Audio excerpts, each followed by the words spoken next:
Does SE work with children with ADHD, and how does it work? First of all, ADHD is a fairly complicated thing, and it has many, many different things that influence it. There's some evidence, strong evidence actually at this point, that pesticides are involved. Pesticides that the kids are exposed to when they're real young. There may be some relationship with food additives, with sugar, certainly excessive amounts of sugar. But when I observe ADHD kids, they look to me very much like the kids that I worked with many, many, many, many years ago before there was an ADHD, who had trauma. And then when we would work with them, many of those symptoms go away. I mean, look, if you are experiencing danger and threat, you're going to be looking around. Where's the source of threat? And especially in schools where you have all kids behind you. Sometimes kids are throwing things.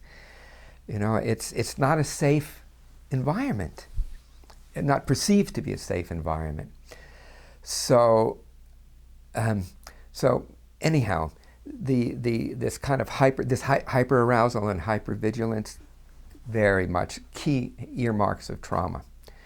The inability to attend to being in the here and now, that's a characteristic of trauma. When you're constantly being pulled back into trauma-related experiences, you're not in the here and now. You can't focus.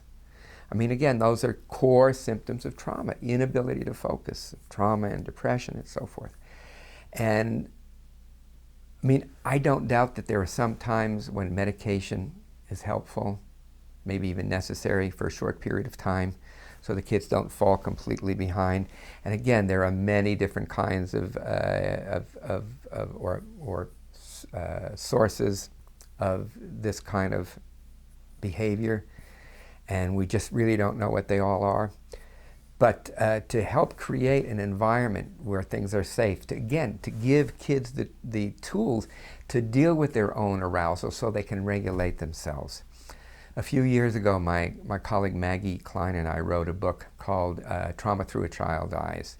We originally wanted to write a book for parents, to help parents with kids with all kinds of trauma, including ADHD kinds of symptoms, by helping them to regulate their nervous system and through the body.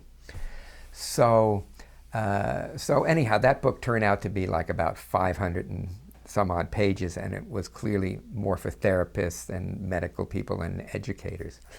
So a couple of years ago, we wrote another book called Trauma Proofing Your Kids, A Parent's Guide for Instilling Confidence, Joy, and Resilience. And this really gives parents tools to help work with their children, and teachers to be able to help the kids when they're in school and they're exhibiting these kind of behaviors instead of, I mean, I can see how, the teachers are way overloaded, they're underpaid.